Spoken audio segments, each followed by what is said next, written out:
All right, we're going to go over to Carl, who's going to tell us about the recent release, Lockout. So, Lockout, pretty good action movie. Not the best, but it is pretty good. What's surprising is when I was watching the movie, I noticed an actor in there, and I had to look him up afterwards, named Joseph Gilgun.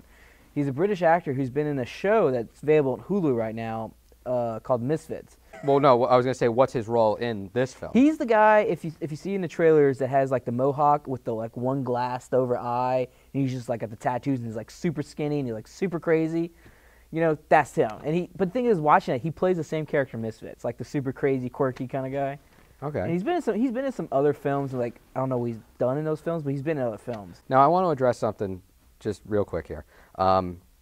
The similarities to classic action movies like Escape from New York. I mean, how similar did it end up playing out versus what we had in the trailer? Almost. The only difference was at the very end of the film, there's a little romanticness between Snow and Maggie Grace's character, the president's daughter, that was never like any escape. But like the whole like, oh, I gotta like save this person, and there's like an alternate like storyline. Like in the film, Snow goes up there for another reason as well.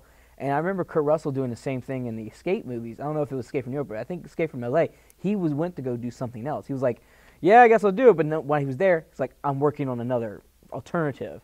You know, there was just to escape in general or something else. But there was always a subplot for the Snake Plissken character. So is John Carpenter taking your deposition for the lawsuit, or are we? I think he should. Right. It's like the only thing they're missing is like some type of facial defect. Now, how about Guy Pearce in a full-out action role? Too 80s cliched. That's what I would say. He's a great actor, and this movie, it's like, why? Why Guy Pearce? Why? Because, I mean, like, we've seen him in stuff like psychological action movies, like we have him in Memento. Right. We have him even in, like, The Count of Monte Cristo, which was, right. like, you know, even that modern retelling, kind of one of my favorites, you know. Yeah. It's very French and proper, but he's still like, I'm going to stab you. Yeah. Like, so, I mean, but this was the full shoot-'em-up step. And he does well with the action. Like, he does well doing that stuff, but when he's acting, it's like it's too 80s shtick, you know, like is it like a portrait of an 80s movie? Yeah, it's almost like that. It's almost like he went and said, I'm gonna go watch Sylvester Stallone, Kurt Russell, Arnold Schwarzenegger, Dolph Lundgren, Jean-Claude Van Damme, basically everybody in the Expendables.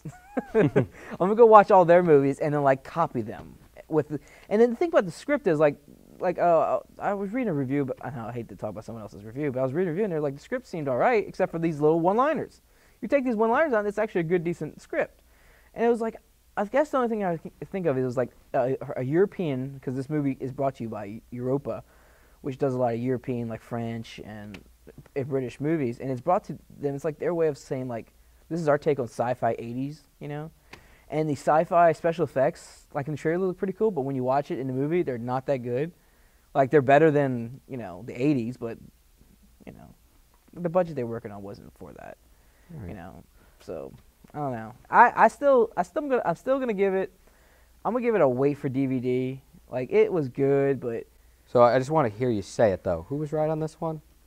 Who's right on this one? No, if you could say it, it'd be really musical. We'll be right back. Yeah, we're gonna wait and see if Carl says this. William was right. I still liked it though. I just don't. If I could go back in time, I'd wait for DVD. If that makes any sense. You know? Well, maybe in the next movie. You know what? If they do Time Machine 2 with Guy Pearce, which he's already been in Time Machine 1, maybe he can help you out.